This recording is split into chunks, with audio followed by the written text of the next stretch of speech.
ఆ తల్లి పేరు కుమారి. నాకు తెలిసి 60-65 సంవత్సరాల వయసు ఉంటుంది. ఆ తల్లి చెప్తుంది, ఏంటమ్మా అన్నాను. సోరియాసిస్ వ్యాధి వచ్చాయా, మొత్తం ఇదంతా కురుపులై పుండ్లయి ఈ గదిలో ఉండేదాన్ని అయ్యా.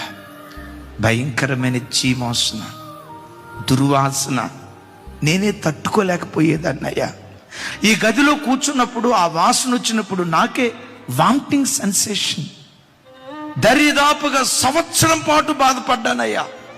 కొన్నిసార్లు దురద ఎక్కువైపోయి నా చేత్తో ఇలా గోక్కొని గోర్లన్నీ అరిగిపోతే నేలకేసి గోక్కునేదాన్ని. ఇక ఆ ఓపిక కూడా లేకపోతే నా కోడళ్ళు ఇద్దరు, నా పెద్ద కోడలు చిన్న కోడలు, వాళ్ళు నా దగ్గరకు వచ్చి, అత్తయ్య మేము గోకుతాం ఆగ అత్తయ్య అని చెప్పి ఆ తల్లి చెయ్యి ఎట్లా అంటేనట దువ్వెనతో ఆ తల్లి చెయ్యిని గోకేవాళ్ళట.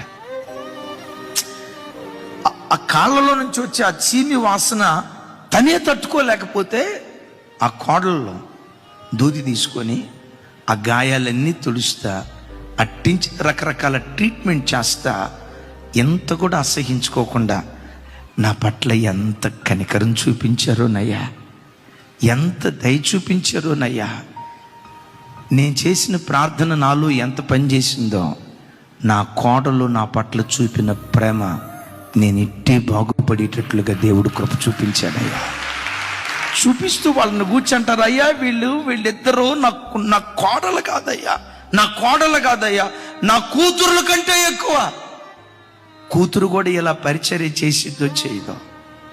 ఆ తల్లి ముగింపులో ఏం చెప్పిందో తెలుసా? నా కోడలు నాకు ఇట్లా పరిచర్య చేయటం చూసి అన్యులుగా విగ్రహారాధికులుగా ఉన్న మా బంధువుల్లో అనేక మంది ప్రభు తట్టు తిరిగారయ్యా. ఇది క్రైస్తవ కుటుంబం అంటే. క్రైస్తవ కుటుంబంలో అత్తా కోడళ్ళంటే ఇదని మమ్మల్ని చూసి అనేక మంది అన్యులు మారారయ్యా అంటదా తల్లి. కనికరం గల వారు ధన్యులు, వారు దేవుని కనికరాన్ని పొందుతారు.